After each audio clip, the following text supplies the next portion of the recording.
Getting there, it is fucking terrible.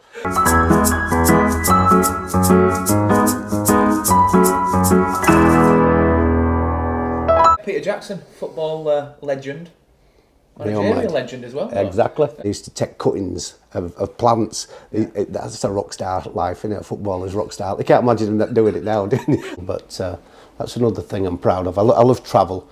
I used to watch Skippy. You remember Skippy? Kangaroo. Kangaroo, of course, yes. Fainted. So there's Skippy in his balloon. Skippy, can you hear it? Skippy goes, what?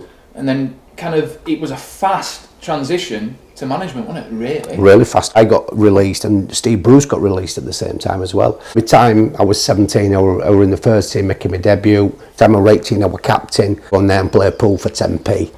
And I became quite a good pool player, actually. I've had all my teeth smashed out. I've had hundreds of stitches in my face.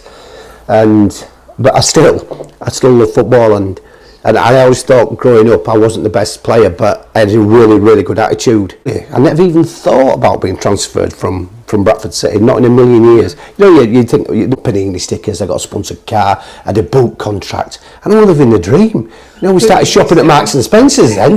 For me, that's massive, Marks and Spencer's. I had no inkling of this. I'm there, cut my grass, went in, had a cup of tea, and Trevor Cherry rang me, so we've accepted a bid for Newcastle. That phone call literally changed my life. In front of Gazza and Beardsley was quite a shock to me. That was a shock even. And then I became king of Newcastle in 2 years, and I loved it. Gazza was 18 then, 18, yeah, be 18, 19. Massive frilly hair like that. But club flat in centre of Newcastle, me and Alison, big knock on my door. Oh, down there, no one knows living. And it's Gazza. I thought, oh, is this ringing at this time? 8:30, no one's at 8:30. Hello. And this guy says, Peter, I've got someone for you. And he was at a dinner in Newcastle. He passed me over a Gazza, he rang. How are you, Peter, man? And, you know, we started talking.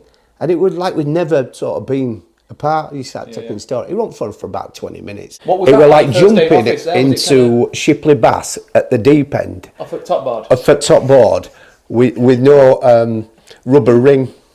And then I became a championship manager, the youngest championship manager in the division. Gambling problems, people had anger issues. 6 points in October, rock bottom. And I took a team from the bottom of the championship. Within 12 months we were top, with 2 points clear at the top. I made players believe in themselves. And so what attracts top quality players is money. No, the Peter Jackson, Nova. I get sacked. Steve Bruce, who I knew were getting my job, which is an awful situation to be in, knowing that you're still a manager, but knowing at the end of the season you've got to get sacked. Believing in me, really.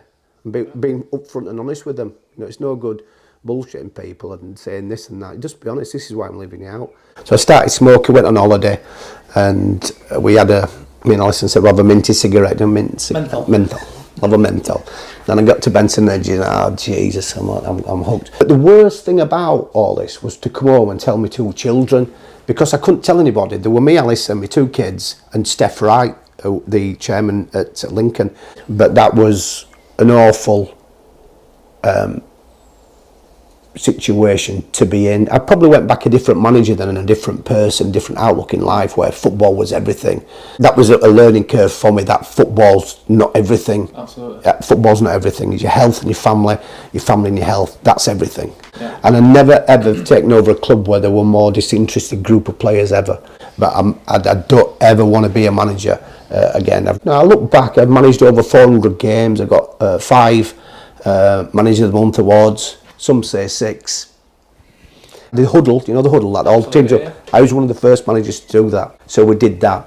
I were like different. I'd celebrate running down the touchline. They were talking about all these celebrations. I was doing that years ago. But you go down to that memorial, you see what that means to the city of Bradford, and it was full of emotion, and it's something that can never ever be forgotten. Red. No, brown. I got to go with your first answer there. All right, sorry. Right. Favourite film? Favourite film, Racing with Bob 2. What annoys me, bad manners. First manager at Bradford City signed me. He believed in me. Cherry Arath as well. He was my mentor. He's been my coach wherever I've been. And Terry has got some amazing stories about his Leeds United days. And I'd have to invite Alison, my wife, for putting up with me for 37 years. Great night, best night ever. Spotify, iTunes. Thanks to Napoleon's Casino, who also love you. Oh, they're great, they're good people. Top man, thank Cheers. you.